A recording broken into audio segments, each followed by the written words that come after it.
Universal News TV, votre chaîne d'information la plus crédible. L'annonce de la mort du président tanzanien, John Magufuli, qui a toujours redouté la dangerosité du Covid-19 et refusé les vaccins, divise l'opinion publique tanzanienne. Officiellement, le président tanzanien serait mort suite à des problèmes cardiaques. John Magufuli a toujours publiquement douté de la gravité du Covid-19 et de la pertinence des mesures barrières. Est-ce que c'est effectivement le coronavirus qui a emporté John Magufuli? Son décès est-il un assassinat scientifique ou alors une mort naturelle? Suivons maintenant le décryptage de cette actualité par nos panélistes qui sont sur le plateau de DBS, la télévision panafricaine. Suivons. Tanzanie, le président Covid-sceptique John Magufuli, victime d'un assassinat scientifique, nous nous interrogeons ce matin. Pour une fois, il n'est pas besoin d'être complotiste pour poser la question de la véritable cause du décès du président tanzanien John Pombe Magufuli. Il suffit juste d'attendre un peu, le temps de voir ce que sera la politique covidienne de son successeur. Si celle-ci l'inverse, ou alors s'inverse par rapport à celle mise en place par Magufuli, c'est que la cause officielle du décès, la crise cardiaque, est une fable. Un pays réfractaire à la Covid, ou alors à la Covidémence, est toujours un pays réfractaire de trop, qu'il faut rapidement ramener dans le troupeau, comme ce fut récemment le cas du côté du Burundi. Et on sait justement ce qui s'est passé du côté du Burundi. Et comme ça a failli être le cas de la République et surtout de la Biélorussie, s'il n'y avait eu le bouclier russe. Le président tanzanien John Pombe Magufuli, après, il faut le dire comme ça, des semaines d'absence, est décédé dans un hôpital de Dar es Salaam, a annoncé la vice-présidente du pays, Samia Suluhu Hassan, dans une allocation télévisée. C'était mercredi de la semaine dernière.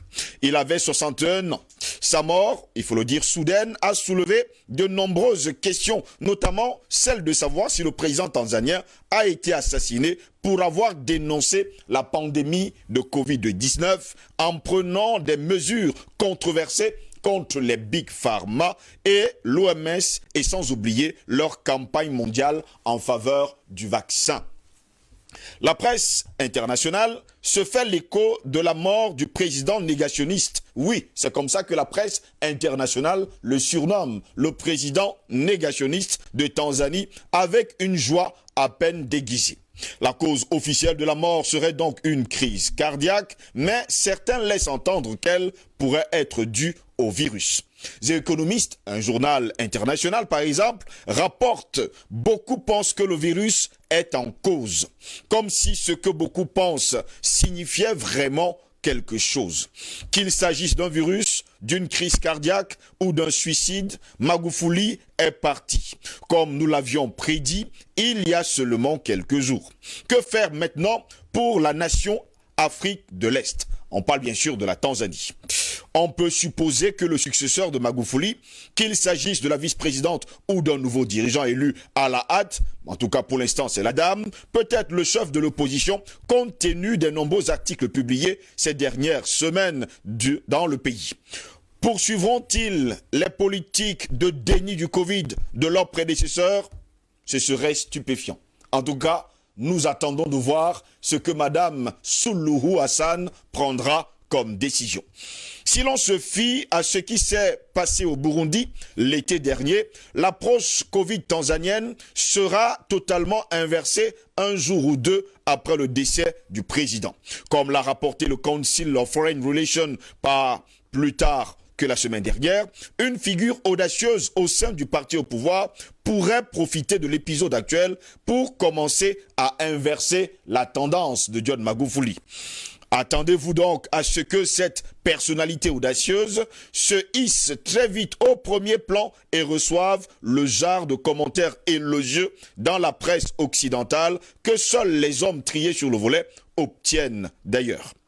Bloomberg en parle déjà. Le prochain dirigeant tanzanien devra faire face, il faut le dire, au négationnisme de son prédécesseur en matière de lutte contre le Covid. Et que le nouveau dirigeant doit décider s'il change de cap concernant le Covid-19. C'est tout simplement pour nous faire comprendre une chose. Tout chef d'État africain qui sera contre le Covid-19, eh bien, on va l'écarter pour mettre à la tête du pays un homme, il faut le dire, audacieux, qui va dire tout simplement que le Covid-19 existe et que le vaccin doit être inoculé à sa population. Les renversements de situation, il faut le dire comme ça, concernant le Covid. Concernant le Covid, eh bien, on en fait déjà que commencer d'en parler. Ils ont été mis en place avant même que la mort du président ne soit signalée. Les porte-paroles de l'OMS, on parle bien sûr de l'Organisation mondiale de la santé, faisant l'éloge de la nouvelle position de la Tanzanie sur le Covid depuis le 12 mars de la même année. On parle bien sûr de ce mois en cours.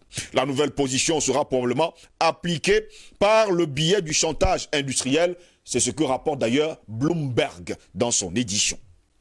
Magufuli a été le fer de lance d'un vaste programme d'investissement dans les infrastructures et les décisions en suspens, concernant la réalisation de plusieurs mégapoles incomberont désormais à son successeur. Fin de citation. Mais pour mieux comprendre, prenons justement ce porte-parole de l'Union européenne qui déclare haut et fort qu'ils ont donné, il faut le dire comme ça, de l'argent à la Tanzanie et que, monsieur, la Tanzanie n'a pas fait le travail pour lequel on lui avait versé justement des millions d'euros. Regardons, messieurs, ensemble. Expliquer ce que ce porte-parole de l'Union européenne déclare, l'Union européenne a donné 27 millions d'euros de l'argent du contribuable européen à la Tanzanie pour lutter contre le coronavirus.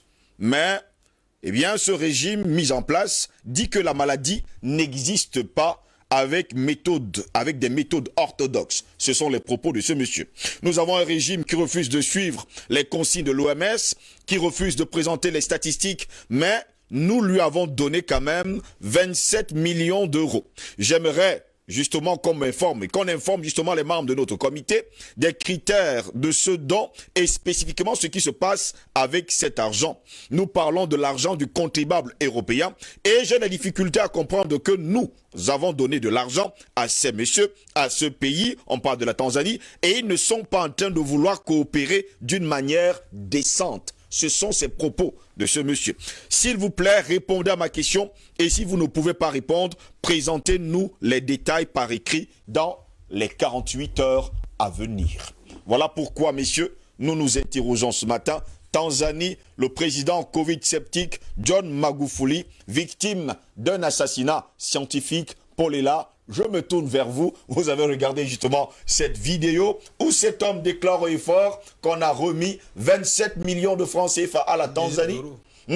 27 millions d'euros à la Tanzanie. Et que la Tanzanie a déclaré haut et fort avec John Pombe Magufuli que, il n'y a pas de Covid-19 sur son territoire.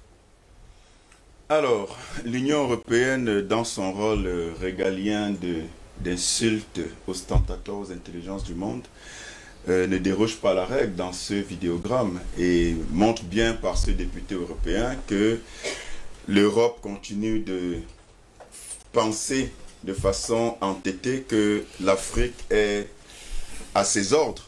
Et donc, quand il énonce les millions d'euros qui seraient donnés de façon prétendument magnanime pour aider les Africains parce qu'ils sont tellement amoureux des Africains et qu'ils veulent leur bien-être, moi je lui rappelle que ces 26 millions d'euros ne représentent absolument rien par rapport à ce que l'Afrique a fait de l'Europe contre la volonté de l'Afrique et avec le sang des Africains. Donc qu'il arrête son cinéma. Il est tout à fait ridicule dans ce genre de déclaration, comme ça en s'érigeant en sauveur de l'Afrique, mais cette Afrique-là qui justement détournerait des fonds que l'Union européenne aurait octroyés de façon tellement sympathique et magnanime, lesquels millions d'euros auraient été détournés par Magufuli, John, alors qu'ils étaient destinés à soigner un Covid. La panique, c'est chez eux. Et qu'ils ne nous imposent pas leur panique, on n'a pas besoin d'importer cette panique. Et leurs injonctions, il faut toujours se méfier quand l'Occident en général présente des allures de bénévolat vis-à-vis de l'Afrique, parce qu'il y a toujours, mais alors toujours anguille sous roche. Nous, on a une mémoire, nous, on se souvient de l'histoire, de ce qu'est en réalité la véritable et les fondements de ce qu'est l'Europe aujourd'hui et sa prospérité apparente. Et on sait très bien d'où ça vient, on sait très bien le rapport qu'ils ont eu à l'Afrique depuis la malheureuse rencontre à partir du XVe siècle. Et aujourd'hui, les actions prétendument gentilles, généreuses, honnêtement, ça n'émeut personne, en tout cas aucun réel, véritable Africain qui connaît le fondement même de leur pensée machiavélique et l'objet toujours criminel de leurs actions aux apparences sympathiques. Donc, John Magufuli, paix à son âme, de regretter mémoire, avait fait exactement ce qu'il faut faire. En réalité, vous donnez de l'argent pour imposer qu'il soit orienté selon vos desiderata, mais ce John Magufuli, c'était un grand monsieur, parce qu'il a fait exactement ce qu'il fallait faire. Prendre donc cet argent et l'orienter vers ce qui concerne les priorités de son pays. Ce n'est pas l'Occident qui décide des priorités de l'Afrique. Et donc, il a très bien fait, et c'est un exemple à suivre, ce que John Magufuli a fait. Et donc, ce que ce monsieur raconte, je tenais à répondre, enfin à réagir à ce vidéogramme. Moi, je trouve ça totalement ridicule. Et le temps est en notre faveur, et l'Occident finira bien par se rendre compte que le jeu trouble qu'il continue de mener depuis des siècles, ils n'auront bientôt que des regrets, et parce que nous on a compris ce jeu trouble. Alors, pour revenir dans le vif du sujet, je dirais tout simplement que ce que j'ai déjà dit ici une fois, l'intelligence participe de la remise en question, du questionnement, oui, de l'interrogation. Et le fait de nous appeler complotistes, en réalité, ça devient même un compliment. Parce que sachez que si vous n'êtes pas traité de complotiste, ça veut dire que vous êtes frappé de cécité intellectuelle et que malheureusement, vous serez toujours mené comme ça par les vents de l'oligarchie mondiale. Et donc, oui, complotiste, j'assume et je dis, si être complotiste, c'est s'interroger. Si être complotiste, c'est se poser des bonnes questions. Si être complotiste, c'est une fois que un certain nombre d'événements répétitifs se posent et que ça amène à s'interroger, alors je suis le premier des complotistes. Alors, est-ce que John Magufuli, de regretter mémoire, serait victime d'un assassinat scientifique du fait de sa position de négationniste, tel qu'il l'appelle? Les journaux internationaux l'appellent négationniste du Covid-19. Vis-à-vis de la propagande mensongère qui tourne autour du Covid. Moi, je dis, vous faites très bien de poser la question, et il est de bon ton de se poser la question. C'est une question qui vaut son pesant d'or. Quand on se souvient que, avant lui, Pierre Nkurunziza, oui, ex-président de regretter mémoire également du Burundi, est passé de vie à trépas en 2 jours. Il a mené un match de basket avec des amis, des proches, de volleyball autant pour moi, avec des amis et des proches le 6. La nuit du 6 au 7, il a eu un malaise et le 8, il est décédé. Alors, John Magufuli est décédé en mars dernier, mais également de façon difficile à expliquer. Mais il y a quand même un fil conducteur avec ces 2 décès-là, et tous 2 à la tête de pays africains. Mais le fil conducteur, c'est que c'était tous des Covid sceptiques. C'était tous des opposants farouches au vaccin. Je vous rappelle que Pierre Nkurunziza, du Burundi, avait chassé les représentants de l'OMS, oui, de son pays, en estimant justement que c'était une escroquerie mondiale organisée et qu'il n'en avait pas besoin dans son pays. Chose curieuse, en 2-3 jours, il décède. John Magufuli, qui décède en mars dernier, était un opposant farouche, virulent au vaccin et à toute la propagande du Covid. Mais il était dans son bon droit, mais plus que ça, il avait totalement raison et il était lucide. Un des rares présidents africains qui avait fait preuve de lucidité et de courage, puisqu'il a précisément confondu et humilié l'OMS et tous les pro-vaccins et les protestes autour de cette propagande mensongère du Covid. En faisant quoi? En prenant 5 ou 6 échantillons de différentes substances, la chèvre, l'huile de moteur, la caille, la papaye, voilà, et un ou deux autres éléments. Il a anonymé ces éléments-là et il a envoyé faire des tests. 4 des 5 ou 6 tests sont revenus positifs. La chèvre était positive au Covid. La papaye était positive au Covid. Je pense l'huile moteur et ainsi de suite. Mais ça, c'est une humiliation pour l'OMS et pour tous les pro-Covid, les pro-vaccins et pro-tests de cette connerie qu'on veut nous imposer.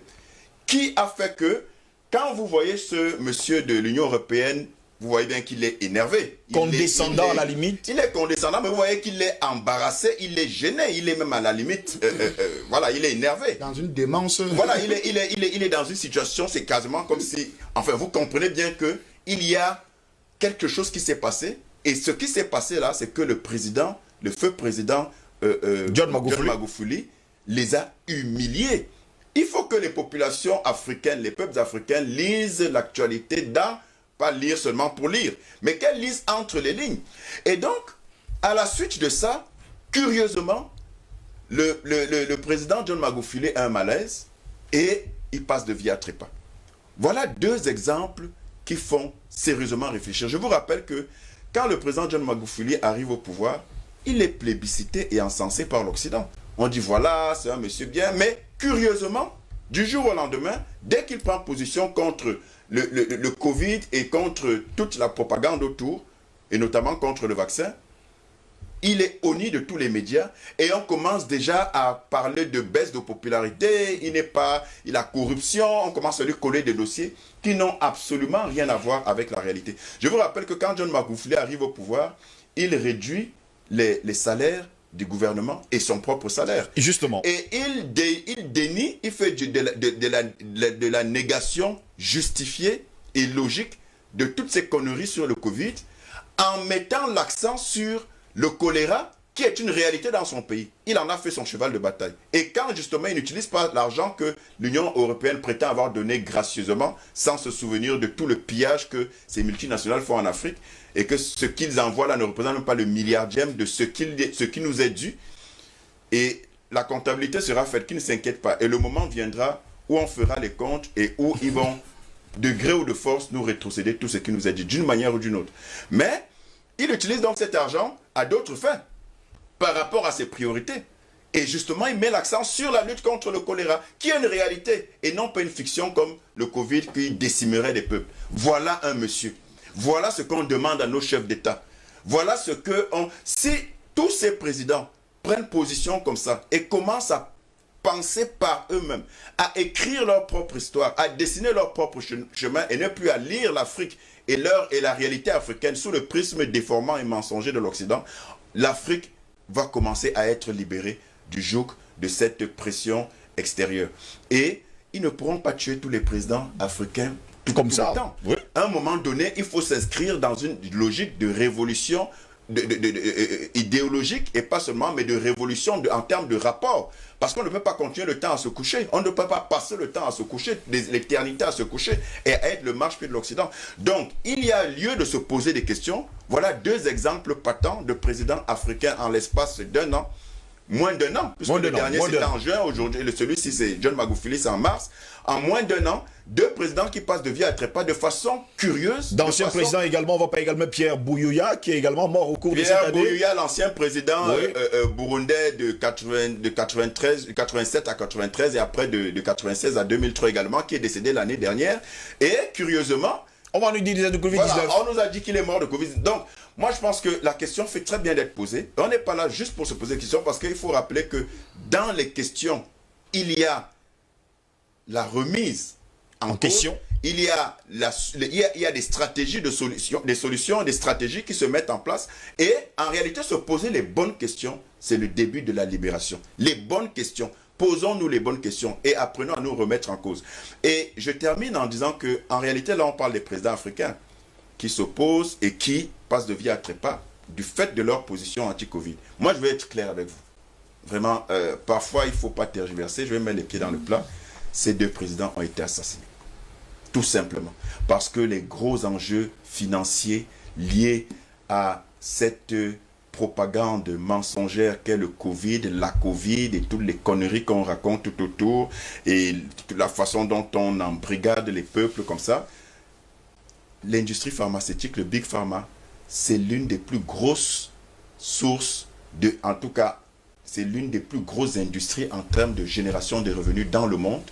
Et l'OMS et leurs acolytes sont là pour permettre que ce business dure. Et quand vous perdure, et quand vous mettez à l'entrave, quand vous êtes un obstacle à leur mafia, en réalité, ils n'ont d'autre solution que vous liquider. Et je termine, quand je dis je termine, c'est que là, c'est l'Afrique.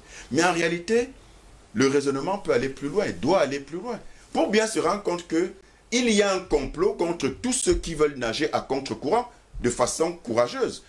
Et notamment par rapport à ce Covid. Mais regardez ce qui s'est passé avec, en France, pour ne prendre que la France, avec tous ceux qui se sont ligués contre cette propagande mensongère. Le professeur Fautillan, il s'est retrouvé dans un asile psychiatrique. Dans un asile psychiatrique.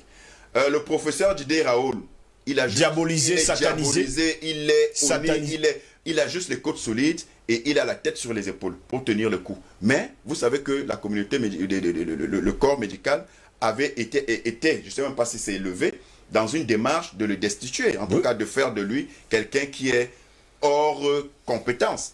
Vous prenez le professeur Perron, qui aujourd'hui, qui a dit en réalité que tout ce qui est tout ce qui est relatif au Covid et au vaccin Covid, c'est du charlatanisme. Il l'a dit. Et aujourd'hui, il n'est plus invité sur aucune grande chaîne. Il n'y a que des petites chaînes parallèles qui l'invitent. Quand vous prenez celui qui a été présenté comme le génie des génies, prix Nobel de médecine, le professeur Luc Montagnier, aujourd'hui, il dit que cette histoire de vaccin, c'est de la précipitation et qu'il ne conseille à personne de se faire vacciner tant que toutes les garanties ne sont pas rassemblées. Vous savez ce qu'on dit de lui, de cet ancien héros aujourd'hui? On déclare qu'il est sénile. Hein? Voilà, non, il est sénile, il a perdu la tête, ainsi de suite. Donc, vraiment, je ne sais pas où est le complot, en tout cas, ce n'est pas de notre côté. Et donc, oui, il y a bien lieu de se poser des questions. Et moi, je ne fais pas que me poser des questions sur ces cas-là. Sur les quelques exemples que j'ai pris, je pense effectivement qu'il y a une cabale délibérée et meurtrière. Et sans oublier de tous ceux qui ces médecins qui sont emprisonnés. Voilà. Donc, voilà ce que je pouvais dire sur ce point.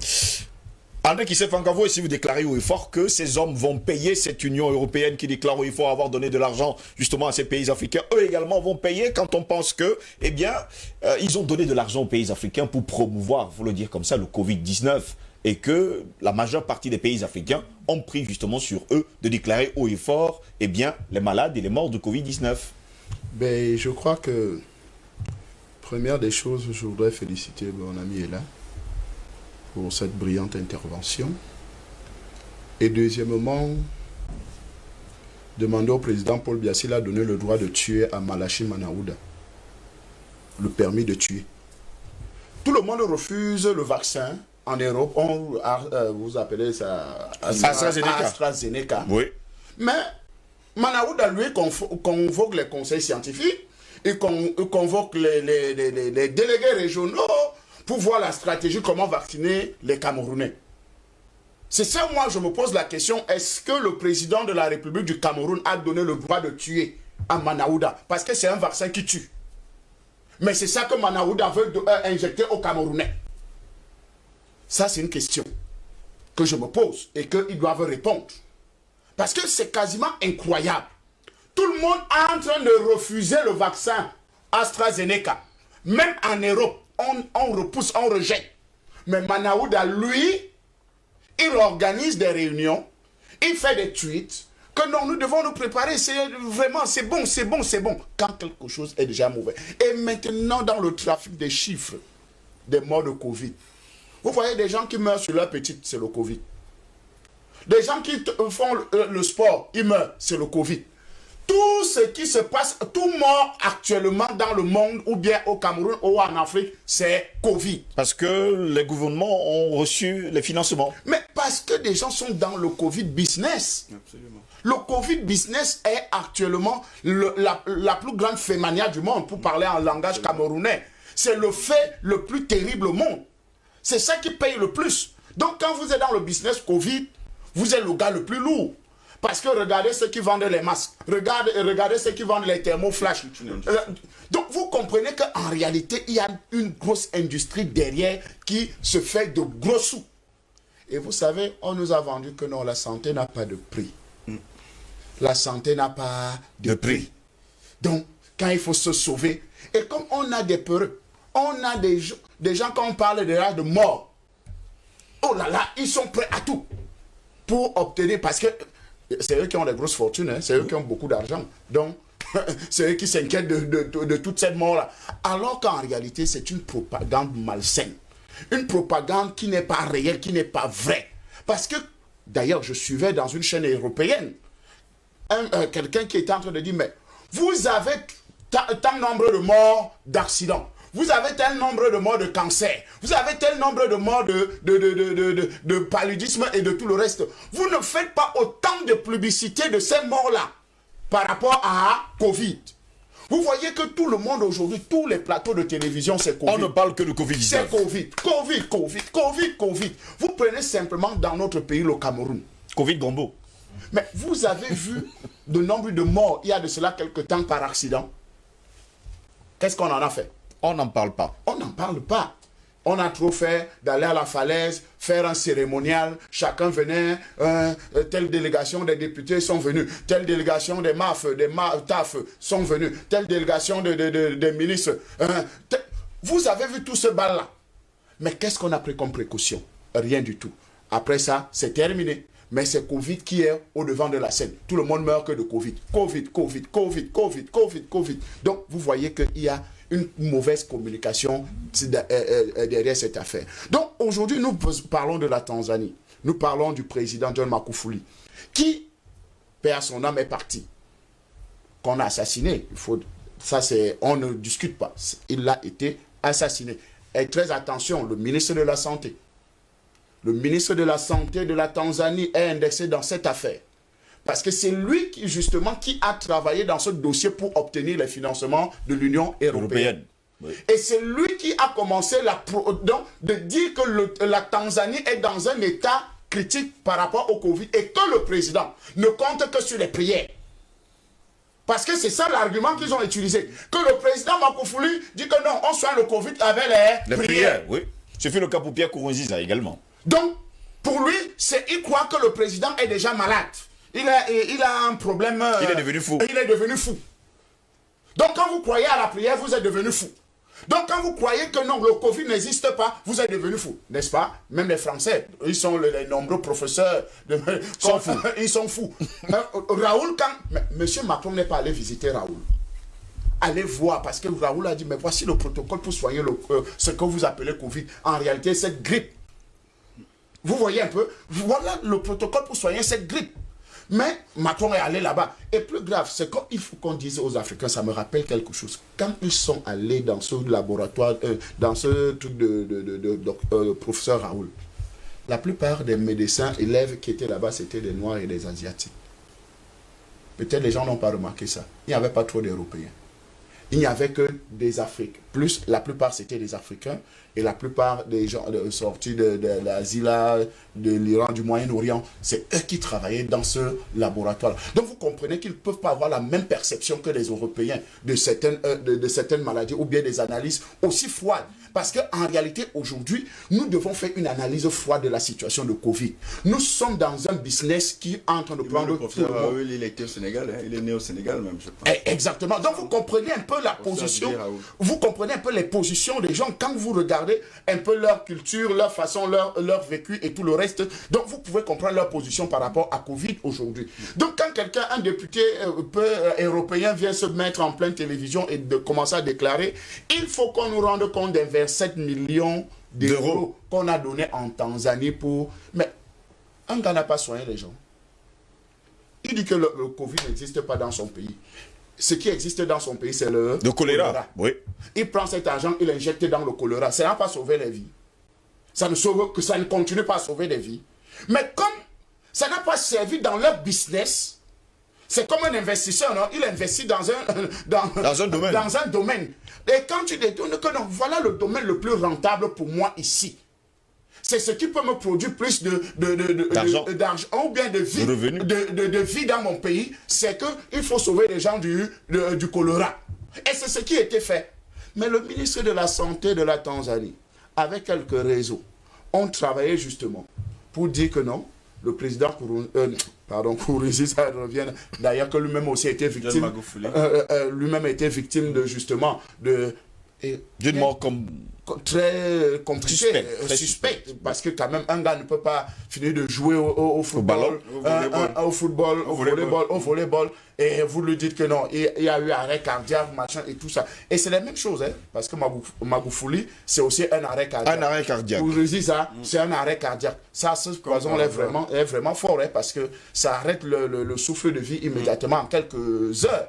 Parce qu'en réalité, aujourd'hui, tous ceux qui sont contre le Covid ou bien qui parlent mal du Covid, attention, nous-mêmes, on doit commencer à faire attention à notre entourage. Parce qu'en réalité, quand vous vous mettez dans ce business, contre ce business, pardon, vous commencez à dire que Covid, c'est un business, vous devenez un danger. Parce que même les médecins dans nos pays aujourd'hui sont devenus des dangers. Donc, si vous avez un petit palais, soignez vos villages. Ne vous soignez pas chez ces gens-là, c'est ces criminels-là. Parce qu'il y a une nouvelle race de criminels. Ces médecins sont devenus une nouvelle race de criminels qui, aujourd'hui, injectent la mort dans la vie des gens au lieu d'injecter la vie ou bien de soigner les populations. Donc, aujourd'hui, première des choses, il faut dire que on assiste à une élimination directe de tous ceux qui sont contre le Covid business. Absolument. On va les éliminer. Maintenant, deuxième chose que je voudrais dire par rapport à ça, vous allez retrouver que le président Magoufouli, le président Kourouzi, avec une même croyance. C'est-à-dire, c'était des évangéliques, des gens qui croyaient en Jésus, qui croyaient au Seigneur. Vous regardez bien, vous allez retrouver que ces gens-là, on ne les aime pas beaucoup. On commence à dire non, c'est des fous. C'est des gens qui... Non, ben, on amène les Kourouzi à lui avant de présider ou bien prier. Magoufouli, vous savez qu'il était membre d'une chorale évangélique et tout le reste. Et il ne manquait pas à ces meetings de lever la voix pour glorifier le Seigneur. Et comme l'Occident N'aime pas. ne veut plus entendre parler de Dieu. Je dis bien, ne veut plus entendre parler de Dieu. Parce qu'eux, ils se prennent pour des dieux. Vous comprenez un peu, ils se prennent pour des dieux, ce que c'est eux maintenant, c'est eux qui décident de la vie et de la mort dans le monde. Mais ils se trompent. Aussi longtemps que nous serons là, nous allons leur rappeler que la vérité, elle est ailleurs. Covid, c'est un business. Gagnez, faites comme vous voulez, avec le docteur Manaouda Malachi, avec les autres médecins, comme vous voulez, continuer à promouvoir cette maladie. Mais nous n'allons pas céder à la pression. Nous n'allons pas céder à ce business. Ok, si vous voulez même injecter nous dans la nourriture, dans tout le... Parce que quand même, c'est une gifle, une grosse gifle. Parce que quand la papaye est positive, on teste la papaye est positive. Ça veut dire qu'on va seulement comme mourir. Si on a testé la sauce d'arachide. On a testé le Coca-Cola. On a testé tous ces éléments-là. Tous, en réalité, tous les tests sont presque faux. C'est ce qu'il faut dire. Et c'est pour ça que vous voyez cet encouragement. Parce que la propagation qu'on nous dit, par exemple, au Cameroun, c'est parce qu'on pousse les gens au test. Allez vous faire tester parce qu'on sait que à partir du test, vous serez confirmé que non, vous êtes déjà covidé. Positif. Et si vous êtes déjà positif au Covid, ça veut dire que vous devez normalement suivre et ça fait augmenter le taux de cas dans notre pays. Et si ça trouve que vous avez d'autres maladies, parce qu'il faut comprendre, il faut le dire clairement aux Africains, c'est d'abord le travail psychologique. Si vous êtes atteint psychologiquement, vous serez... On distille la peur. Automatiquement, c'est l'une des plus grandes armes, la peur. Et c'est ce que l'Europe nous fait croire aujourd'hui. Et c'est pour ça qu'on nous dit, non, vous parlez de ça, faites attention, non, ici, il faut marcher, non, là, ne parlez pas de ça, non. Non, on doit parler de ça, on dira la vérité aux Africains et au monde entier, que c'est un business et vous êtes dans le business plan. Et vous êtes dans le business plan. Docteur Jean-Paul Mbelek, finalement, toutes les personnes qui seront contre le Covid-19 seront-ils finalement, alors seront-elles assassinées quand on sait pertinemment qu'aujourd'hui, eh bien, tout porte à croire que John Magoufouli, lui qui était contre justement le Covid-19 et qui avait reçu en tout cas de l'Union européenne 27 millions d'euros, les a utilisés plutôt, il faut le dire comme ça, pour soigner les malades du choléra à la place justement de promouvoir le Covid-19. Bon, primo. Qui a peur de la mort? Moi, j'ai pas peur de la mort.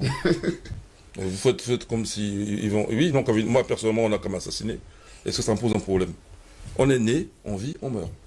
Quelle que soit la façon dont... Moi, ma mort, elle doit être positive. Mais si elle arrive par accident ou autre, ou même assassinat, écoute, c'est mon destin. Où est le problème? Donc, il y a 2 présidents qui sont partis. Vous avez cité que 2. Il n'y a pas que des présidents, des premiers ministres et députés. Oui, il y a beaucoup d'autres. En Afrique qui sont morts, soi-disant de Covid, même des artistes. On va commencer par Manu Bango, en ce qui nous concerne.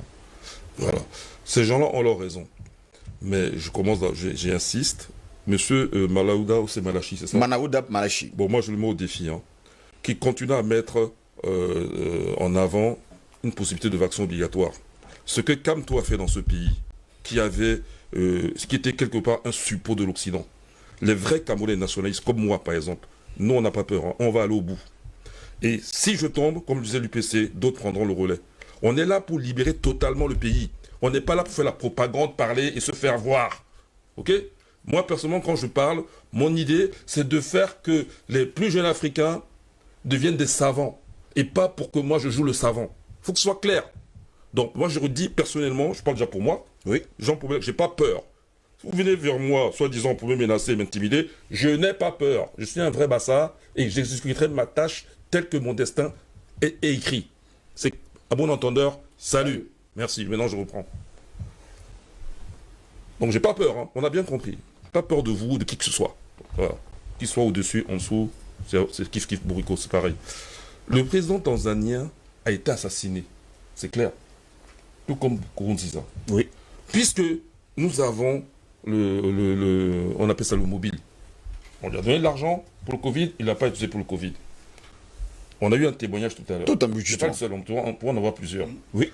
Mais je commence d'abord par dire, pourquoi prendre l'argent de ces gens-là d'abord? Nous, les Africains, nous ne sommes pas des parjures. C'est vrai, le monsieur est décédé. Mais pourquoi prendre cet argent? Et pourquoi quand tu prends l'argent, c'est pour faire autre chose? Première chose, il ne faut pas prendre cet argent-là. Deuxième chose, si tu le prends, fais ce que le contrat dit. Parce que nous ne sommes pas des parjures. Moi, je n'entre pas dans la contradiction. J'ai entendu Paul l'a dit tout à l'heure, au début, qu'il n'est pas complotiste. Pour la fin, dire que le complot, c'est pas chez nous. Moi, je ne joue pas dans la contradiction. J'ai mon esprit mathématique lucide. Et je pense que le président Paul Biya aussi est mathématique lucide. Son entourage peut être pourri, mais pour ce que j'ai vu, lui-même est lucide et mathématique dans son esprit. Les contradictions, je n'entre pas dans son anti-mathématiques. Et ça, c'est clair. Donc, je continue. Voilà. Donc, le monsieur, d'abord, n'avait pas à prendre cet argent, number one. Cet argent, c'est quoi? Je vous ramène à un moment donné, il y a eu les problèmes avec la Grèce, où la Grèce devait plusieurs centaines de millions d'euros. Bon, je vais estimer en de mémoire 250 millions, 300 millions d'euros, peut-être même 400 millions d'euros, à la communauté européenne. Et il fallait... il y avait un deuxième prêt qui devait arriver. On devait leur redonner de l'argent. Oui. Mais l'argent qu'on devait leur redonner était supérieur à ce qu'ils devaient. Pourquoi on n'a pas fait la soustraction et on leur donne la différence? Bon, on n'a pas fait la soustraction, pourquoi? Parce que l'argent que donnent les Européens, c'est du papier. Ils impriment. Mais l'argent qu'ils attendent des Grecs, c'est l'argent des richesses qu'ils auront vendues. Par exemple, ils ont vendu le port du Pirée aux Chinois. Et ça, c'est de la richesse. Donc, eux donnent du papier. Donc, l'argent qu'on prend chez les Européens, j'entends que le député, là, il prétend que c'est l'argent des contribuables. Oui, mais déjà, l'argent, là, c'est quoi? Ce n'est que du papier. Ça ne correspond pas forcément à des richesses. Ils peuvent sortir plusieurs millions comme ils veulent. Alors, donc déjà, il faut être clair. Ensuite, ce que je reprocherais, que ce soit en Nkurunziza, à Magufuli ou d'autres qui se feront encore assassiner, moi, je suis un simple citoyen. Donc, moi, j'attends la mort, on n'a qu'à venir. Hein. Mais eux, ils sont dirigeants. Ils doivent prendre des précautions. Aussi bien... Non, parce qu'ils représentent le pays. Surtout quand on prend de telles positions. On est là pour lutter, non seulement pour la Tanzanie, pour l'Afrique. Moi, je le reproche de ne pas avoir su se protéger. Il n'a donc pas de secret solide, n'a pas d'armée solide. Son entourage est pourri. Il est exposé. Non, c'est pas normal. Et maintenant, ça ne fait que mettre en évidence notre faiblesse, alors que nous sommes dans une dynamique de force pour se libérer. C'est pas normal. Autre chose, sur le plan scientifique, je ne peux pas adhérer à des gens qui viennent nous dire, Fanga, toi aussi tu l'as dit, que... non, je crois que tout ça c'est Paul là. Rappelez que... C'est Paul là, excuse-moi Fanga. Que les tests, on a mis des produits venant de la chèvre, du papaye, c'était positif. Mais ça fait bien de le dire, on fait rire la galerie. Mais c'est pas parce que c'est positif que ça invalide le test, hein. Parce que quand moi-même j'ai subi le test, mais j'étais négatif. Et par contre, c'est là je pense à toi, Fanga. Le fait de faire le test, je ne veux pas dire que tu seras forcément positif. J'ai fait le test pour voyager. Je n'aurais pas pu voyager sans test. Il était négatif. Donc c'est pas parce qu'on fait le... J'ai un neveu. On n'a pas dit qu'à 100%. Hein. J'ai fait le test, c'est négatif. J'ai un neveu donc les cousins de mes enfants, qui a eu le vaccin AstraZeneca. 2-3 jours plus tard, il était positif. Il avait même le coronavirus, alors qu'il a fait le vaccin. Donc, pour invalider un test, je ne dis pas que ces tests-là sont bons, qu'ils sont valables. Hier, j'étais sur un débat avec le docteur Jeans. Je ne dis pas ça. Je dis que restons scientifiques. Oui. Le fait, parce que quand tu prends ce qu'ils mettent dans le nez, là, la personne qui a conçu son test, il sait que ça va aller dans un corps humain d'abord. Il n'a pas dit que ça devait aller sur une chèvre. Il a fait le test entre un corps humain sain, d'après lui, hein, et un corps humain malade de coronavirus. Et c'est là que c'est positif. Dans le corps humain, le nez, là. Donc, bien sûr que ça peut être positif si tu mets dans la papaye. Ça ne veut rien dire, puisque ce n'est pas le même environnement. Lui, il est dans l'idée d'un environnement humain qui dirait positif quand la personne aurait vraiment le coronavirus et négatif quand il n'a pas. Donc, attendons, soyons scientifiques. On n'est pas là pour abrutir les nôtres. Laissons les autres abrutir les leurs. Donc le test n'est peut-être pas bon, mais ce n'est pas l'argument scientifique pour invalider le test. On est d'accord? Voilà. Et maintenant, je dirais ceci. Il y a une communauté là-bas en Afrique de l'Est. 2 cas sont arrivés en Afrique de l'Est. Burundi, Tanzanie. Ils devraient commencer à prendre des précautions. Ok? La guerre est déclarée. Le Covid est une arme. Puisqu'on ne devrait même plus en parler en ce moment. Covid-19, ça remonte il y a 2 ans déjà. 2 ans déjà. Pourquoi on continue à en parler? La grippe saisonnière. Pourquoi est-ce qu'on continue à parler de La Covid-19? grippe est saisonnière. On nous amène des vaccins dont non seulement ils sont mortels, mais dont personne n'a jamais vu le contenu, on n'a jamais analysé et dit voilà, c'est ça. Si c'est le cas, où sont les documents? Qui peut en parler exactement? Où sont les contre-expertises? Les contre-analyses, pour être plus juste? Moi, je ne connais pas. Bon. Ce sont des productions scientifiques d'ailleurs. C'est ce que je dis. Oui, moi, je ne connais pas qui viennent valider ou invalider ce qu'ils disent. Autre chose, lorsque l'on entre dans la situation actuelle, je signale au niveau des chiffres, la Tanzanie, c'est seulement 509 cas. Donc ça fait déjà pour l'Afrique 1 an et peut-être 1 an, on va dire, 1 an. C'est seulement 509 cas.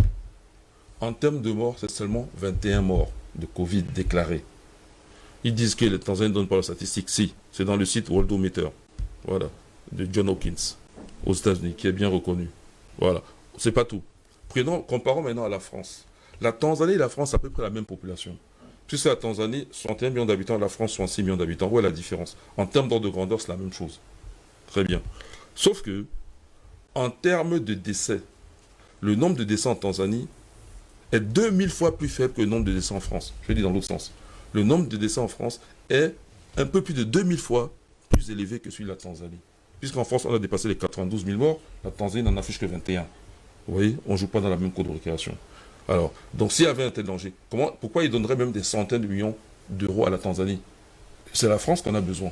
Je poserais même d'ailleurs la question, pourquoi est-ce qu'ils ne donneraient pas cet argent à la France ou alors à un pays européen? Je viens de le dire, tu ne m'écoutes pas, j'ai dit que c'est la France qu'on a besoin. Je vous ai suivi. Ok. Alors, le nombre de cas. La France affiche plus de 2 millions de cas. La Tanzanie, c'est seulement 509. En d'autres termes, le nombre de cas en France est plus de 4000 fois supérieur au nombre de cas en Tanzanie de Covid-19 déclarés. Vous voyez, on ne joue pas dans la même cour. Moralité, si un pays... Et la Tanzanie est parmi les pays les moins atteints au monde. Parce que sur plus de 200 pays, la Tanzanie occupait, il y a encore que je regardais ça, il y a 3 jours, c'est occupé la 191e place sur mondiale. Environ un peu plus de 200 pays. Oui. Voilà.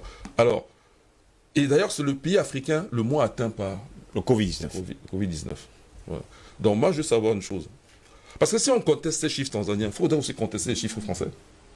Ce pays, cet État, parce que le pays, non, cet État ridicule, avec son chef d'État encore plus ridicule. Là, je rejoins le ridicule de Paul est là. Voilà. Comme ça, au moins, on aura le même temps sur un point. Cet État ridicule. Un monsieur qui vient faire des injonctions aux Africains, c'est-à-dire qu'il ne sait pas qu'il porte une lourde de chasse sur son dos. Nous qui sommes légers, il vient nous raconter sa vie. Cet État ridicule, qui en est déjà à son 3e ou 4e confinement, parce que maintenant on confine même les villes. La région parisienne est confinée. Voilà.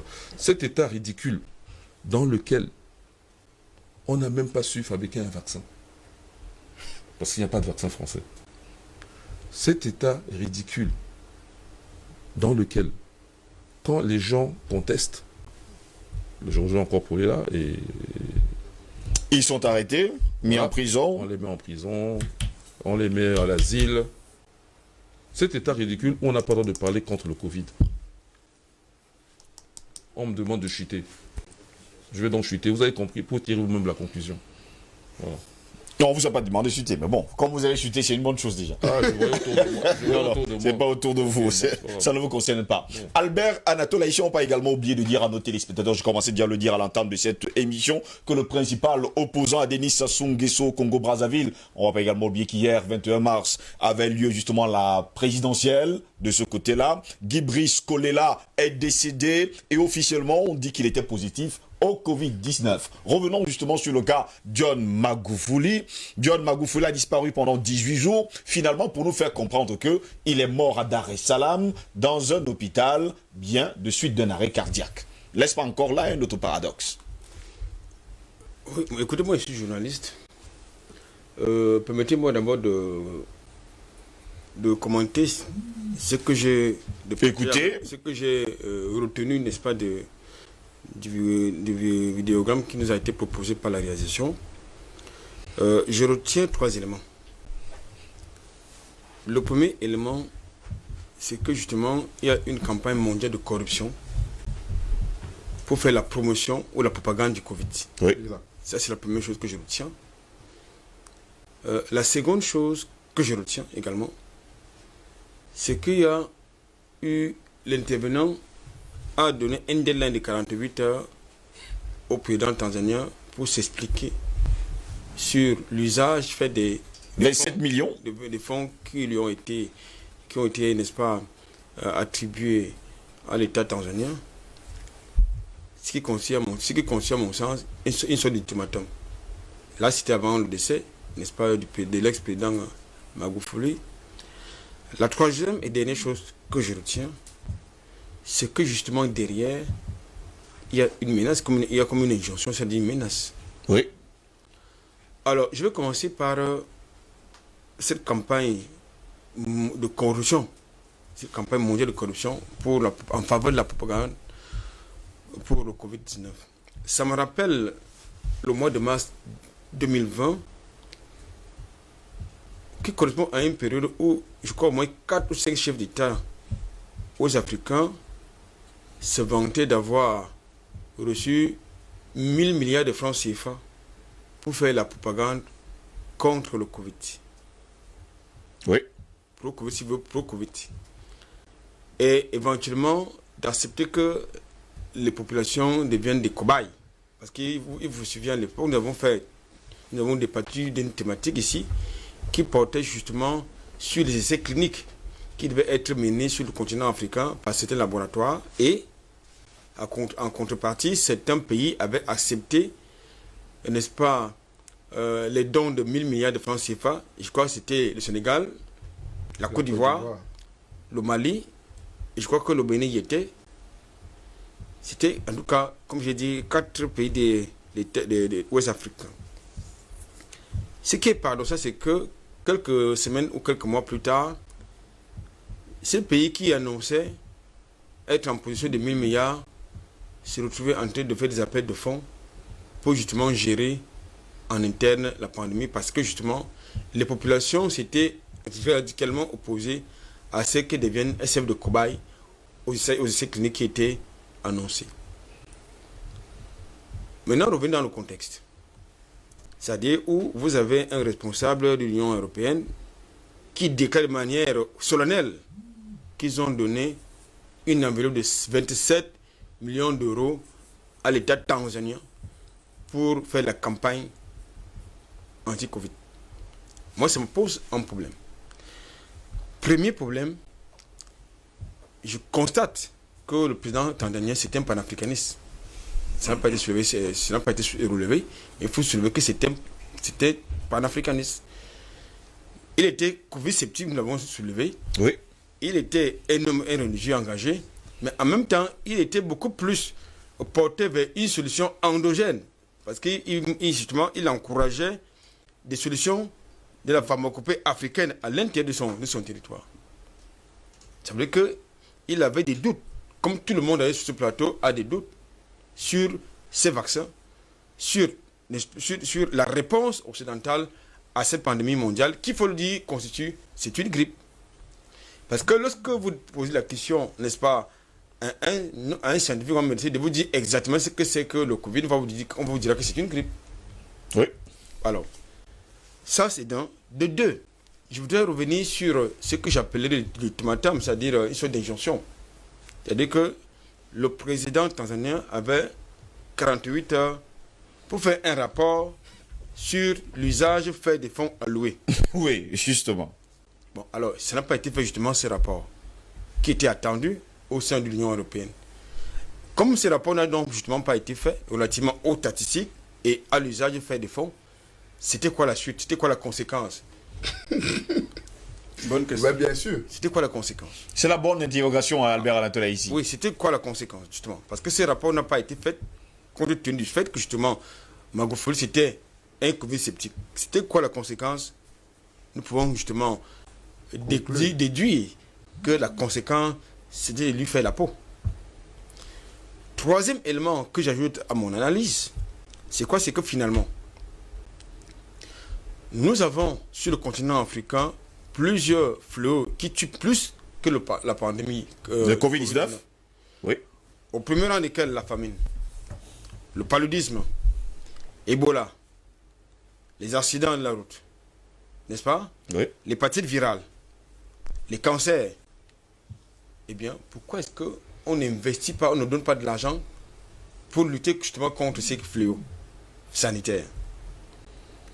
Ça donne donc à penser que justement que derrière, il est question de faire la propagande des Big Pharma.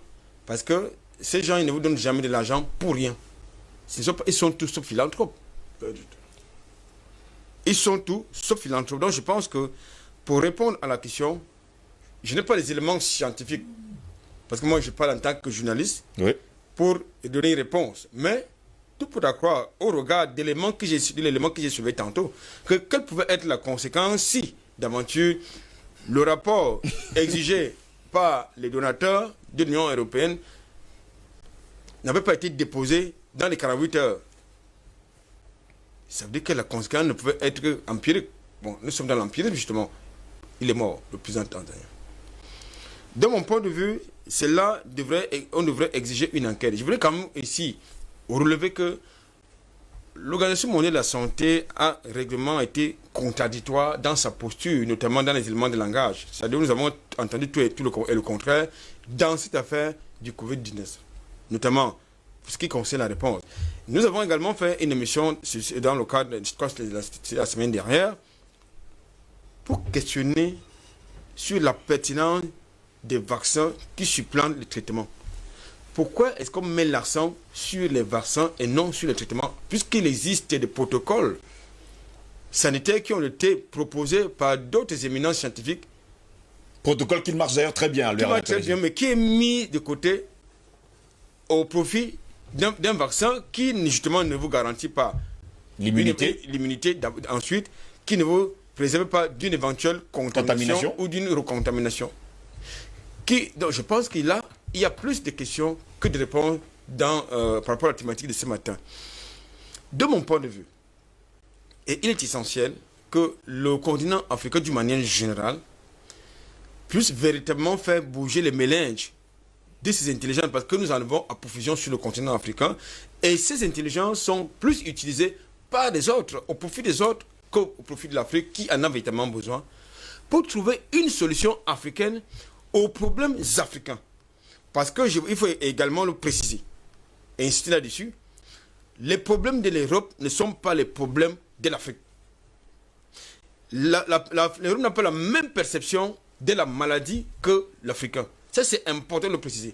Maintenant, si les dirigeants africains d'une manière générale sont dans un projet, n'est-ce pas, de complot contre leur peuple, il va de soi que les peuples vont prendre leurs responsabilités. Exactement. Parce que je ne pense pas que un peuple sérieux, conscient, va accepter, n'est-ce pas, aller à la potence volontairement sans réagir.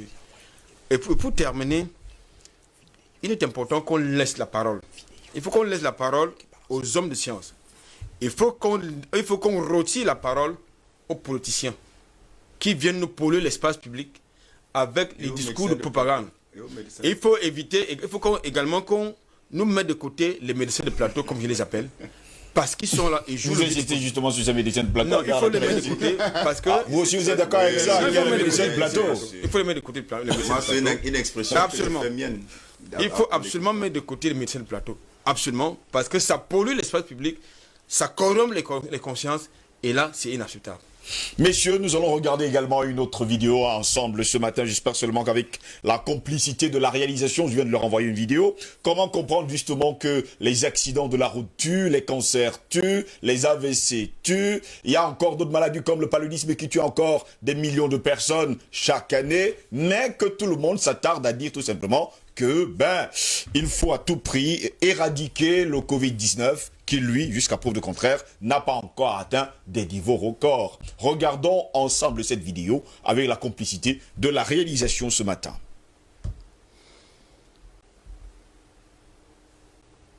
On a quelques petits problèmes avec la réalisation. On espère qu'on aura justement cette vidéo tout à l'heure. Paul est là. Revenons justement sur ce sujet. Comment comprendre que l'Union européenne prenne l'initiative de donner 27 millions d'euros aux pays africains pour lutter contre le coronavirus? Je rappelle d'ailleurs que nous avons encore 25 minutes ensemble. En dehors de cela, nous allons nous séparer. Comment comprendre? Alors que l'Europe souffre énormément, mais l'Union européenne ne s'attarde pas sur ces pays, mais vient aider les pays africains. Quelle philanthropie, dirais-je?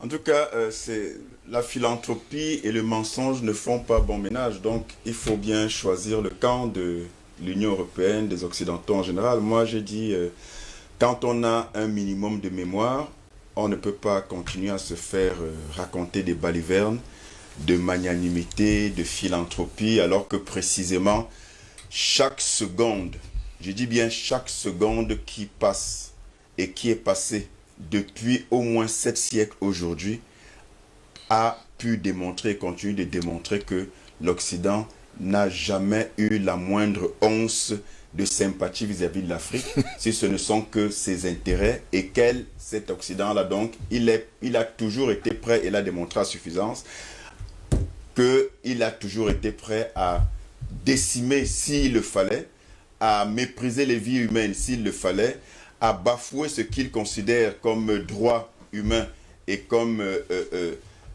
repère de droits humains et d'honneur de leçons qu'ils sont. Ils n'ont pas tardé, ils n'ont jamais hésité à bafouer ces droits humains-là quand il s'agissait de leurs intérêts. Donc d'où vient-il que par magie, de façon subite comme ça, des Africains commencent à penser que l'Europe, l'Occident en général, veut le bien de l'Afrique? C'est juste manquer de bon sens. Et moi, je pense que justement, le bon sens, c'est de ne pas perdre de vue une relation qui dure depuis au moins 7 siècles aujourd'hui, de ne pas perdre de vue la nature de cette relation-là, et que justement, comme ça, quand on présente 26-27 millions d'euros pour aider les Africains d'une pandémie qui vous décime, vous, selon vos chiffres, et vous voulez aider les Africains en priorité, en leur envoyant des millions de doses. D'ailleurs, vous vous souvenez que dans ma correspondance au ministre 27 millions d'euros en francs CFA, ça fait à peu près 9 milliards de francs CFA. Absolument. Oui. Dans ma correspondance au ministre de la Santé camerounais, justement, il y a une interrogation, une question que je posais. Je disais, vous faites venir 1,76 million de doses sans savoir qui sera volontaire et qui ne le sera pas. Si vous ne savez pas et vous faites déjà venir les doses, c'est assez contradictoire, parce que si vous faites déjà venir une quantité de doses bien précise, sans savoir à qui vous allez les appliquer, soit ce sera des doses en trop, qu'est-ce que vous ferez du reliquat, soit ce sera des doses insuffisantes, comment est-ce que vous satisferez la demande, d'autant plus que ceux qui vous envoient ces doses de façon magnanime et sympathique n'ont eux-mêmes pas les doses suffisantes pour vacciner leur peuple, eux qui sont... Et il faut préciser, monsieur là, qu'il s'agit des doses tropicalisées, hein. Vous savez ce que ça veut dire. Exactement. Voilà. Et donc, qu'est-ce qui prouve à la suite de AAA? Qu'est-ce qui prouve? J'ai envie de dire, posons-nous souvent aussi les vraies questions. Qu'est-ce qui prouve que ces doses qu'ils nous envoient ici sont les doses qu'ils appliquent à ceux qui sont volontaires là-bas? Donc, il vaut mieux être prudent. La prudence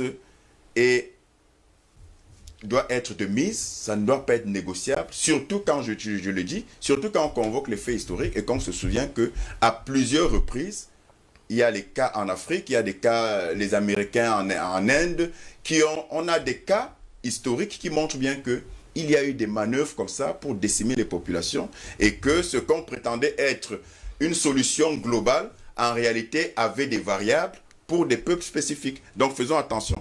Moi, je vais dire un truc que j'ai lu quelque part qui est très intéressant et ça sera ma conclusion. Alors, c'est quelqu'un qui l'a dit, mais j'ai trouvé, je préfère lire, je peux le dire, mais je préfère lire in extenso, c'est 4 lignes. Le Covid est un vrai tueur. La personne va dans le sens apparemment de ce qui est dit. Oui. Mais c'est la suite qui est intéressante. Le Covid est un vrai tueur. Jusqu'à ce jour, il a tué la grippe, le cancer, les maladies cardiaques. Il a tué la faculté de penser, la logique et le bon sens. Il a tué la capacité de penser, la logique et le bon sens. Il a tué l'économie, la classe moyenne et des millions d'emplois. Il a tué l'économie, la classe moyenne et des millions d'emplois. Il a tué des millions d'entreprises, les connexions humaines, l'amour et la compassion. Il a tué des millions d'entreprises, les connexions humaines, l'amour et la compassion. Voilà le vrai bilan du Covid. Voilà le vrai bilan du Covid. Messieurs, regardons ensemble justement cette vidéo avec la complicité de la réalisation ce matin. 6 millions de morts d'AVC, 6 millions de morts du tabac. On ne ferme pas les bureaux de tabac, que je sache. Alors il faut interdire le tabac et fermer les bureaux de tabac. Pourquoi on ferme les restaurants pour le coronavirus et on ne ferme pas les bureaux de tabac pour les 6 millions de morts du tabac chaque année dans le monde, 3 millions de morts d'alcool, 7 millions de morts du cancer, 3 400 000 morts de sous-alimentation, 3 millions de morts du sucre, 1 210 000 morts chaque année des accidents de la route. On n'interdit pas la voiture pour autant. Donc pourquoi pour le coronavirus, on fait autant? Alors pour deux raisons. La première, que c'est pas une compétition, c'est pas parce qu'il y a plus de morts ailleurs qu'il faut ignorer. Vous l'avez suivi, c'est un de nos confrères d'ailleurs qui en parle ce matin. J'espère que ça vous a fait sourire, mais ce sont de bonnes interrogations, ça il faut également le dire. Je me tourne vers vous, André Christelle Fanga, ce matin, justement pour vous demander, comme John Pombe Magufuli est mort aujourd'hui, en ce moment-là, j'espère qu'on va continuer. Finalement, on l'a éliminé pour continuer la promotion du Covid-19. Ben, écoutez, Là, en ce moment, on va bien promouvoir le Covid-19. je pense que, comme Oumyobel le disait souvent, un martyr qui meurt, c'est 1000 autres qui vont renaître. Donc, si John Magufuli est parti, Oui. ce n'est pas pour ça que le combat doit s'arrêter. La preuve en est, on est en plein débat aujourd'hui. On est en train de parler et on est en train de dénoncer. Ils sont nombreux qui pensent que comme John Magufuli est parti, donc ça signifie forcément qu'un audacieux va arriver justement à la tête de l'État et va promouvoir haut et fort justement ce Covid-19. Attendons voir. Parce que l'un des problèmes, parce que vous regardez seulement Covid, mais vous savez que... Excusez-moi, Magufuli- juste pour ajouter un peu, pour aider. En fait, au Burundi, c'est ce qui s'est passé. Hein. Oui. Dès que John Nkurunziza est mort, son successeur On a a rappelé l'OMS. Justement. En fait, c'était juste pour... Donc, Magufuli n'avait pas seulement le problème avec le Covid. Il avait aussi un problème avec les LGBT. Oui. Il avait un problème sérieux avec les LGBT. Il avait même interdit tout rassemblement, toute organisation allant dans ce sens des LGBT était quasiment interdit. Et vous savez que l'Occident, justement, dans ses prises de position comme celle-là, on l'a considéré comme un malade mental. Quelqu'un qui n'était plus normal. Parce que quand nous parlons des LGBT, il faut que tout le monde le comprenne. C'est contre les homosexuels et les lesbiennes, Les gays et tout ce qui va avec. Tout ce qui va avec. Il avait quasiment interdit cela chez lui. Donc, vous voyez que tous ces présidents qui prennent des postures à contre-courant. donc, des contre-valeurs, comme le dit notre président camerounais, le président Paul Biya, les contre-valeurs, qui dit non aux contre-valeurs devient un problème. Vous savez quand même qu'on a importé le Covid parce que au Cameroun, pour amener au palais, heureusement que le palais a sécurisé. Vous savez que à chaque fois que l'ambassadeur de France arrivait au palais, il voulait aller directement saluer le président. Le président dit que non, va de l'autre côté là-bas, va de l'autre côté là-bas. Tu sais que les mesures barrières, nous on prend précaution. Vous regardez, vous voyez les vidéos. À chaque fois, l'ambassadeur voulait aller vers le président. Alors qu'il sait qu'il y a des mesures barrières, il y a Covid, mais il va aller embrasser le président, il va aller le saluer, il dit non, va de l'autre côté, distanciation sociale. hein, il faut la distanciation. Donc, vous voyez qu'il y a un complot contre l'humanité. Il y a un complot contre les vrais dirigeants qui sont contre les contre-valeurs importées de l'Europe. Et Covid est une contre-valeur parce qu'aucun médecin ne peut vous prouver jusqu'à présent que Covid, tous ceux qui meurent là aujourd'hui sont les morts de Covid. Ça, c'est... On annonce même la mort de Paul-Éric King. Hein? Voilà, oui, il est mort ce matin, aux alentours de 4 heures. Oui, et le corps est déjà du côté de Djobe Pendia depuis ce matin déjà. Donc, oui. Paul-Éric King est le maire de Djobe Pendia. Le maire de Djobe Pendia est mort cette nuit. On a également le cas avec le principal opposant Denis Sassou Nguesso, Guy Brice Kolela, qui est également mort cette nuit, alors que l'élection avait lieu hier. Donc, je vous prends... L'élection présidentielle. Et vous mort savez de Covid-19. le mot de passe? Mot de passe, mort de Covid-19. Oui, mot de passe, Covid-19. Vous savez que le PDG de Finex Voyage est mort aussi. Félix Etoundi. Mort de Covid-19 aussi? On dit que c'est Covid-19. Donc, vous voyez c'est le mot de passe? Mais c'est le mot de passe. C'est le mot de passe. Donc, il faut absolument que Covid soit la star. Comme Kachne est devenu la star. Parce qu'en réalité, aujourd'hui, vous ne pouvez plus passer quelque part sans le Kachne. Oh non, non, Kachne, mais est-ce que... Bon, quand vous sortez de vos bureaux là, quand vous vous retrouvez à Daido, quand vous vous retrouvez dans les bars, à la rue de la Joie, un peu de partout là, les mêmes gens qui te disent, non, Kachne, vous n'entrez pas ici sans le Kachne. Non, non, non, non, non, les mêmes gens se retrouvent... dans les bars, dans les restaurants. Ils ne boivent pas, ils ne mangent pas avec le masque quand même. Vous voyez les contradictions, ils font tout. Mais les mêmes gens, vous les retrouvez dans les administrations. Ils te disent non, cache-nez, tu n'entres pas ici sans le cache-nez. Mais c'est le foutou au quartier. C'est le foutou. Mais quel est ce pays-là où les gens... Heureusement, Paul et la merci d'avoir partagé cet exemple. Covid, c'est un vrai tueur. Il a tué l'intelligence même des grands docteurs, des grands professeurs. Parce que c'est ça le problème dans nos États. Parce que les gens ne réfléchissent plus, ils pensent seulement à ce qu'ils vont gagner, au business. Le business plan est en marche. Ils vont gagner combien dans cette affaire de Covid? Parce qu'en réalité, la plupart des cliniques qui sont spécialisées dans ce domaine-là, ils sont en train de faire des extensions. Suivez mon regard. Oui. Quand des cliniques font déjà des extensions, quand il y a beaucoup de financements qui viennent à cause de ça, et la promotion du vaccin qui, aujourd'hui, n'a aucune garantie. D'ailleurs, même Macron, dans une vidéo, le dit, il n'a pas confiance au vaccin. Il le dit lui-même, que non, tant que... Il fait de la pression. Hein, tant que... Et tout. Voilà ce qu'on appelle... Et les Africains ne veulent pas comprendre ça. Les Africains ne veulent pas se réveiller. Mais vous dormez même pourquoi? Parce que la vérité, c'est que ces médecins-là, qui prescrivent des choses qui n'ont rien à voir avec le véritable diagnostic ou bien le Covid, parce que tous les rapports de mort maintenant, c'est Covid. Mais il faut les porter plainte. Il faut dire carrément que ces médecins sont des assassins aujourd'hui. Donc, il faut travailler le cerveau, le mental des Africains pour leur dire que nous sommes dans une situation très difficile aujourd'hui parce que Covid, c'est un vrai tueur. Pas la maladie elle-même, mais... comment appeler ça, le symbole ou bien ce business est un vrai tueur parce que lui il a tué l'économie, il a tué les entreprises, il a tué les familles, il a tué les intelligences, il a tout tué, il est en train de tout tuer sur son chemin, il tue les relations humaines.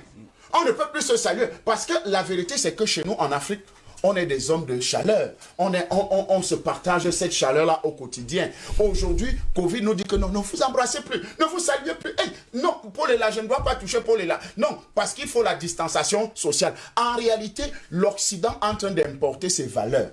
Covid est une valeur occidentale. Pourquoi? Parce que l'Occident est sédentaire. C'est des gens qui vivent seuls. C'est des gens qui vivent dans un vase clos. Et il faut que tout le monde entre dans cette logique-là. Il faut qu'il y ait la distanciation sociale. Il faut que chacun reste de son côté. Ils sont habitués à vivre comme ça. Mais nous ne sommes pas habitués à vivre comme ça. On va y aller rapidement, messieurs. Donc voilà un peu la situation aujourd'hui. Donc, pour dire que les Africains, chaque leader, je pense que Magufuli et Nkurunziza ont pris des positions que des autres doivent suivre. Et c'est un bel exemple pour nous. Et pendant ce temps, il y a un téléspectateur qui nous a écrit ce matin pour nous dire bonjour, je suis Adjessa depuis Yaoundé. Je vous écris ce matin pour vous faire part de ce qui se passe à l'hôpital central de Yaoundé où mon épouse est infirmière. Comment pouvez-vous admettre que le personnel puisse travailler sans matériel adéquat de protection contre le Covid, sur blouse, cache-nez, gants, solutions hydroalcooliques, non, oui.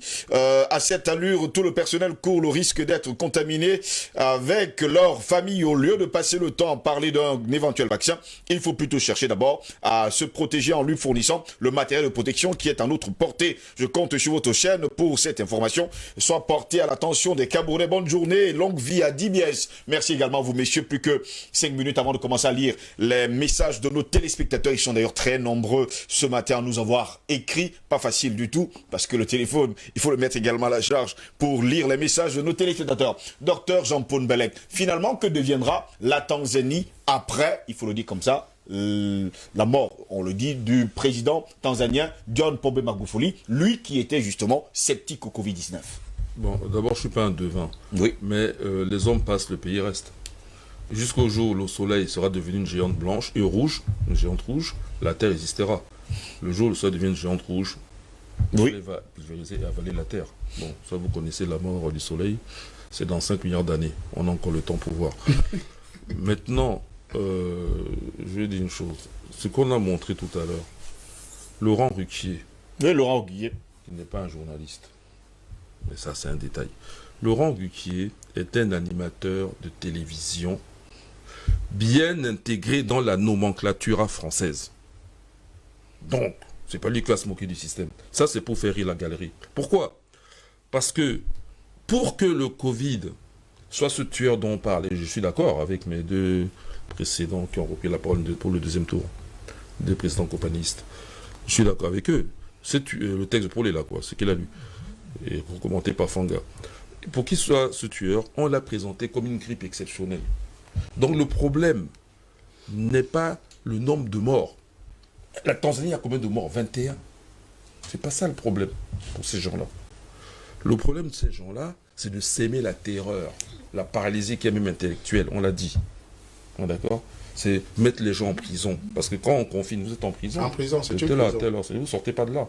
Voilà. C'est comme être en raison surveillée. Donc, c'est l'objectif. Donc, pour y arriver, oui, ils ont créé, surtout là-bas en Europe. Nous, ils ont pris nos précautions parce que, je me souviens, moi, j'étais encore en France, les premières émissions, moi, j'ai pris part. Il y a 1 an, j'étais déjà engagé sur le Covid. Étant en France, je participais déjà aux médias. Bon, vous avez d'autres confrères, non, médiatiques. Et la première chose qu'on a fait, c'est de dire aux populations, pas de panique, parce que vous allez baisser votre immunité. Exact. N'est-ce pas? Voilà. Et ça a marché. Sans compter d'autres atouts que nous avons dans la médecine traditionnelle. Bon. Donc, qu'est-ce qu'ils font? Le problème, c'est pas c'est de faire croire que cette maladie-là, une toux, un rien, tu mets la main sur le poignet, tu vas t'attraper. Et quand ça touche même la poignée qui est en métal, le coronavirus, il reste vivant pendant des jours. D'où les solutions hydroalcooliques et bien se laver les mains. Mais c'était ça qui au début, comment on connaît, ça faisait exceptionnel. Donc c'est ça qui a créé la panique. C'est cette contamination rapide et sur n'importe quel support, même sur le métal. Voilà. Et il n'insistait pas trop sur les UV, alors que les UV tuent le coronavirus. Hein. Il y a même des techniques pour s'en protéger. Voilà. Bon, j'insiste pas là-dessus. Maintenant, je vais chuter. Donc, comme ça, la parole ne sera pas long. Je vais maintenant chuter avec les chiffres. Le taux d'immunité collective pour le Covid-19, c'est pas mes chiffres, c'est moi qui fais les calculs, est de 70%. Par exemple, pour une simple grippe, c'est 50%. Mais pour le Covid-19, qui est une super grippe, c'est 70%. La population mondiale est de l'ordre de presque 8 milliards d'habitants. 7 milliards, 800 ou 900 millions. Prenons 8 milliards pour aller vite. Fois 70%, ça veut dire qu'il faudrait vacciner 5,6 milliards fois 2, parce qu'il y a 2 doses. Il faudrait donc que les firmes pharmaceutiques soient capables de nous fabriquer 11,2 milliards de doses. Ils vont être capables de le faire? Non! Ça se voit. Ou alors le Covid va durer 1000 ans. Je ne sais pas, en tout cas un nombre d'années qui n'a plus de sens. On est d'accord? Ils ne seront pas capables. Donc on n'atteindra jamais une l'immunité collective. Donc la solution du vaccin est un non-sens mathématique et humain. et tous les dégâts que ça fait. Le texte de Paul est là pour le souligner. C'est pas tout. Mais Copanelli, je ne sais pas lequel, un des trois. Donc, bref, a été sur le plateau, sauf par moi. Mais bon, je reprends ce qui a été dit et qui était juste. Ils font fi, je crois que c'est 3 ans. Malgré mon âge, j'ai joué avec la mémoire. Ils font fi des solutions thérapeutiques pour se focaliser sur le vaccin, dont on sait que ce n'est pas préventif. J'ai donné l'argument hier dans l'émission où j'étais. Pourquoi? Parce que pour que ce soit préventif, il aurait fallu, puisqu'ils ont des brevets, qu'on ait connu d'abord à quoi ressemblait le virus. Comme tous ces vaccins ont des vecteurs, pourquoi mettre le vecteur qui cible le virus? Ok, on est d'accord. Or, le virus là, qui est apparu en Chine, à Wuhan, décembre 2019, il n'a même pas encore fait 1 an et 3 mois. Donc ça veut dire qu'il aurait fallu que les études aient été faites avant 1 an et 3 mois. Pour qu'on sache à quoi ça ressemble. Et qu'on commence maintenant à préparer. Même, en tout cas, vous allez voir que c'est beaucoup plus. Parce qu'ils disent qu'ils ont des brevets. Or, de l'aide confidentielle de brevet, c'est 18 mois. Dans 1 an et demi. Donc il aurait fallu qu'ils connaissent la formule, à quoi ressemble le coronavirus. Et qu'ils mettent le bon vecteur. Et maintenant, ils ramènent des vaccins. Et alors, le vaccin, là, va être même caduc. Il va être caduc, pourquoi? Parce que la grippe mute beaucoup. Alors, pour bloquer la réflexion, d'où l'importance du texte cité par. Et là, on a inventé variant. Parce que variant, dans la tête des gens, signifie que ça varie un peu. C'est encore plus fort. Encore muté. Oui. Donc le vaccin est encore valable. Non. Ça n'a pas de variant. Le virus, il mute. Ça, on connaît. Il ne faut pas nous prendre sous des imbéciles. S'il mute, les vaccins, même s'il y a un contenu valable, si ce n'est pas de pipi de chat ou du poison, le vaccin, déjà, n'est pas opérationnel. Parce qu'il ne convient plus à ce qui a été fait. Donc, là, maintenant, je chute définitivement. Je disais qu'il faudrait qu'on ait au moins 11 milliards de doses. Vous voyez? Donc, ça veut dire que, comme il devrait privilégier plutôt la voie thérapeutique, parce que même si on est malade, que ça soigne. on va être guéri. Oui. Voilà, et nous, ici, notre population est jeune, âge médian 20 ans. Vous voyez que la situation d'Afrique même, âge médian en France, c'est 50 ans. Ici, c'est 20 ans. Donc, ça n'a rien à voir. C'est 2 mondes différents. Mais non, il privilégie le vaccin. Donc, puisqu'on est parti au départ sur l'idée de complot, moi, je crois qu'il y a complot. Il n'y a pas à hésiter là-dessus. On voit les présidents qui meurent, même Paul Eric Tingé. Il faudrait regarder de près le dossier, puisqu'on déclare les morts de coronavirus. Eh bien, c'est que l'intention du vaccin, c'est de tuer des gens. On revient à Bill Gates. C'est réduire la population mondiale. Et spécialement l'Afrique. Et spécialement l'Afrique. Ouais. Albert Anatolachi, votre mot de fin? Écoutez, tout à l'heure, je vous ai indiqué que nous sommes dans une campagne mondiale de corruption en faveur, n'est-ce pas, de la propagande sur le Covid-19. C'est un fait. C'est-à-dire les mêmes gens, n'est-ce pas, qui viennent sur les gros sabots condamner la corruption dans nos États, sont en train de promouvoir la corruption sur le plan mondial. Je crois que l'élément de tout à l'heure en fait foi. La seconde chose que je voudrais indiquer avant la dernière, c'est qu'il faut privilégier les solutions endogènes. Vous ne pouvez pas aller être consommateur d'un médicament dont vous n'êtes pas les fabricants et que vous ne contrôlez pas la sécurité ou la fiabilité. On ne peut pas être des internets consommateurs alors que nous sommes sur le continent africain. Nous avons des alternatives. Oui. Et ces alternatives, très souvent, ce qui nous propose les alternatives avariées, c'est là sur le continent africain qui viennent les chercher ces vraies alternatives. Ça veut dire qu'il faut que le gouvernement trouve des solutions à nos problèmes sanitaires en investissant dans le domaine de la santé. Troisième et dernière chose, et je sors par là, c'est pour dire qu'en fait, nous ne voulons pas être les virus sceptiques. Il y a bien anguille sous roche, mais en même temps, sauf que le problème, les solutions qui sont proposées à la population sont contradictoires. Parce qu'en réalité, les acteurs qui portent la parole ne comprennent véritablement pas la véritable problématique. Et quand les auteurs qui portent la parole dans l'espace public ne comprennent pas la problématique, ça dévoie la communication et forcément, il ne peut avoir qu'un rejet des propositions, n'est-ce pas, des solutions proposées. Messieurs, pour terminer avec cette édition de DBS Matin, prenons justement les messages de nos téléspectateurs.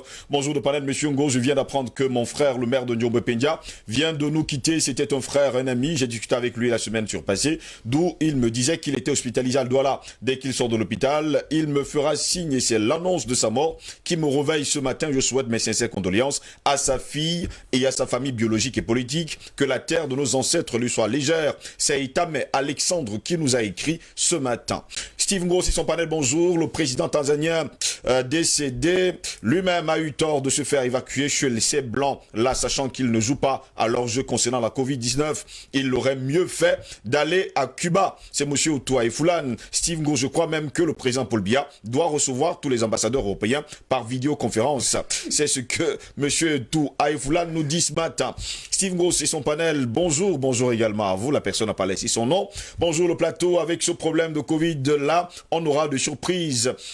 C'est un moyen qu'ils ont trouvé pour tuer les vrais Africains. Ce matin, ils ont annoncé la mort du principal opposant congolais. Il est mort cette nuit. Or, hier, le Congo-Brazzaville faisait l'élection et il était même candidat. Le principal opposant, c'est Martin Kouessi depuis le Bénin. Il nous a d'ailleurs envoyé son drapeau ce matin. Bonjour monsieur, je voudrais savoir quelles sont vos premières actions dans la lutte pour la consommation locale, la consommation de produits made in Cameroun.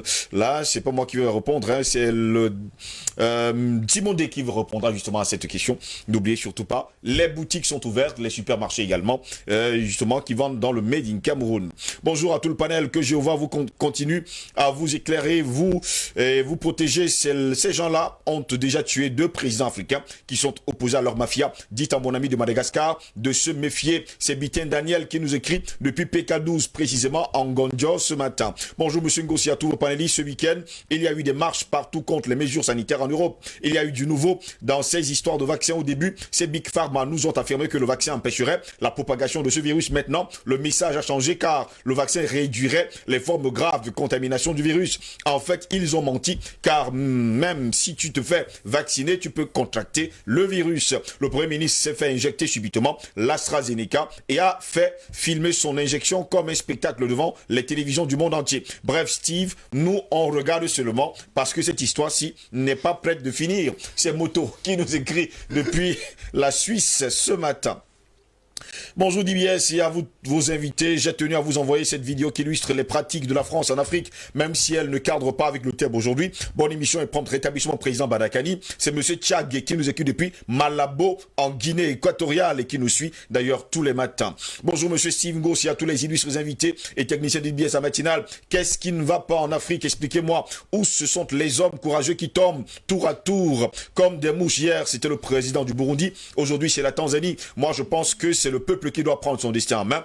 Donc arrêtons d'être des spectateurs. Il est temps d'agir. Et merci à vous sur le plateau. Très bonne journée à tous. C'était Rigobert Godin-Niemek qui nous écrit depuis Paris en France. Bonjour à tout le panel. Ce matin, tous les réseaux sociaux déclarent la mort de Paul-Éric Kinga. On dit que c'est le corona. C'est à vous de nous dire. C'est Poulo qui nous écrit depuis Ngousso. Oui, Paul-Éric Kinga est bel et bien mort. On l'a dit. Oui, il était malade depuis quelques semaines. Il était justement interné à l'hôpital militaire du côté de Bonandio.